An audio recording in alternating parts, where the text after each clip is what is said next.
কাঁচা মটরশুঁটির উপর বেসন দিয়ে এত দারুণ একটা জিনিস তৈরি হবে, দেখলে সবার চিন্তাধারাই পাল্টে যাবে।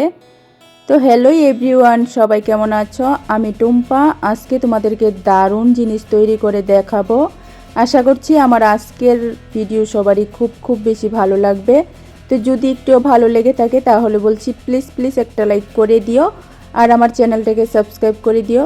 তো চলো দেখে নাও মটরশুঁটি আর বেসন দিয়ে কি জিনিস আজকে আমি তৈরি করি।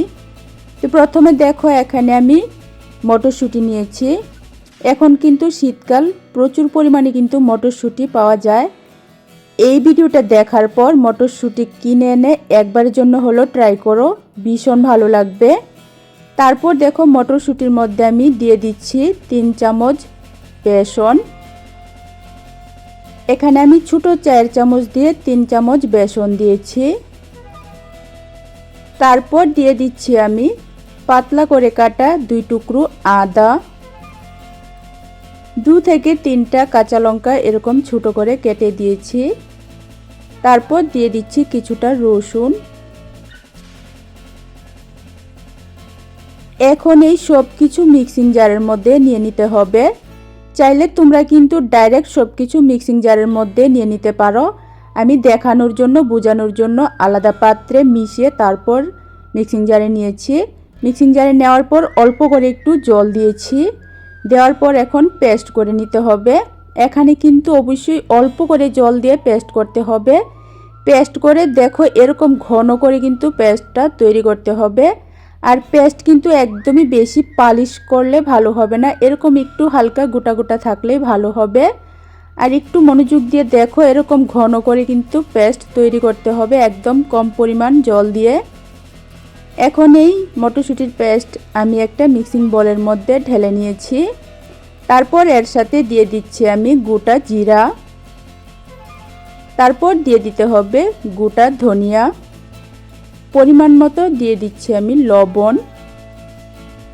কিছু পরিমাণ দিয়ে দিচ্ছি আমি ধনেপাতা কুচি করে কেটে। এখন এই সব কিছু একটু ভালো করে মিশিয়ে নিতে হবে। দারুণ সুন্দর একটা জিনিস আজকে আমি তৈরি করেছি। আজকের ভিডিও দেখার পর রিকোয়েস্ট রইল, শুধু একবারের জন্য এই রেসিপিটা তৈরি করে দেখো। বাচ্চা থেকে বড় সবার কিন্তু মন জয় করবে। এই রেসিপিটা কিন্তু সত্যি অনেক টেস্টি হয়। তো দেখো, মিশিয়ে নেওয়ার পর এখন আরও কিছু জিনিস মিশিয়ে নিচ্ছি। প্রথমে আমি সামান্য একটু কাশ্মীরি লঙ্কার গুঁড়ো দিয়েছি।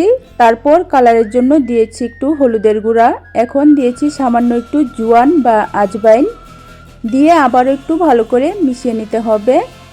প্রথমে কিন্তু সব কিছু একসাথে দিয়েও মিশিয়ে নিতে পারো। তো দেখো, সব কিছু মিশিয়ে মটরশুঁটির ব্যাটারটা আমি তৈরি করে নিয়েছি। খাবারটা বানানোর জন্য এখানে আমি আপ্পাম প্যান নিয়েছি।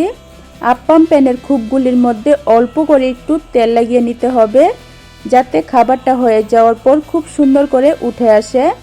তোমরা চাইলে আপ্পাম প্যানের পরিবর্তে এরকম ছোট থালার মধ্যেও কিন্তু তৈরি করতে পারো। অবশ্যই থালার মধ্যেও কিন্তু একটু তেল লাগিয়ে নিতে হবে। তারপর রেসিপিটা হয়ে গেলে ছোট ছোট পিস করে কেটে নিতে পারো।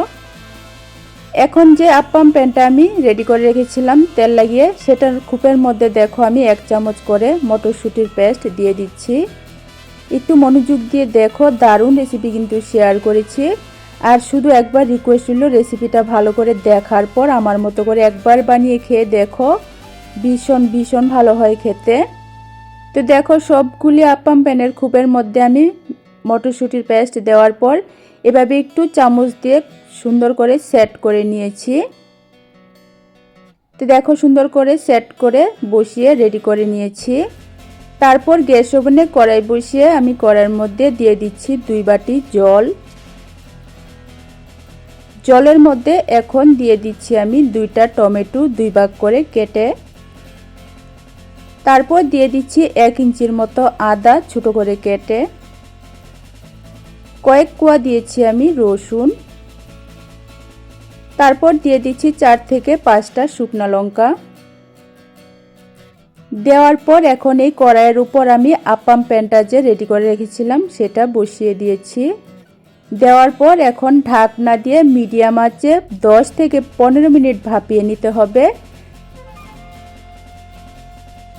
তো তো দেখো 10 থেকে 15 মিনিটের মতো আমি ভাপিয়ে নিয়েছি। ঢাকনাটা উঠিয়ে দেখাচ্ছি। দেখো মটরের কোপ্তাগুলি কিন্তু খুব সুন্দর হয়ে গেছে। এখন নামিয়ে এটাকে কিন্তু ভালো করে ঠান্ডা করে নিতে হবে।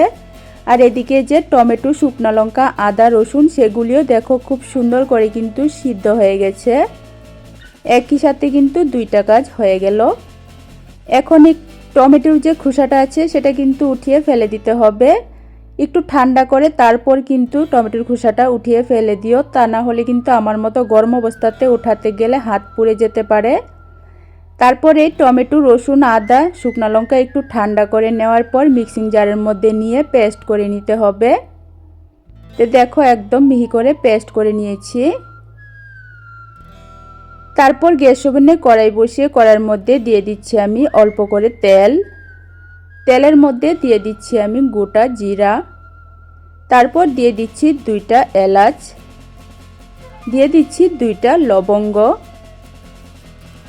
তারপর দিয়ে দিচ্ছি বড় সাইজের একটা পেঁয়াজ একদম কুচি কুচি করে কেটে, এরকম একটু ছোট করে কেটে দিয়েছি। এখন গ্যাসের আঁচটা মিডিয়ামে রেখে একটু সময় নিয়ে পেঁয়াজটাকে একটু লাল করে ভেজে নিতে হবে। গ্যাসের আঁচটা মিডিয়ামে রেখে পেঁয়াজটাকে একটু ধৈর্য ধরে ভালো করে ভেজে নিলে ফ্লেভারও সুন্দর হবে আর রেসিপির টেস্টও কিন্তু খুব ভালো হবে। তো দেখো আমি পেঁয়াজটা এরকম হালকা একটু লাল করে ভেজে নিয়েছি। তারপর দিয়ে দিচ্ছি আমি পেস্ট করে রাখা মশলাটা, টমেটো, আদা, পেঁয়াজ, রসুন, যেটা আমি মিক্সিং জারের মধ্যে সিদ্ধ করে পেস্ট করেছিলাম সেই পেস্ট দিয়েছি। তারপর দিয়েছি পরিমাণ মতো লবণ, সামান্য একটু দিয়েছি হলুদ, কালারের জন্য দিয়েছি আমি কাশ্মীরি লঙ্কার গুঁড়া। তারপর দিয়ে দিচ্ছি আমি আধা চামচ ধনে গুঁড়া দিয়ে এখন এই মশলাটাকে কিন্তু একটু ভালো করে কষিয়ে নিতে হবে।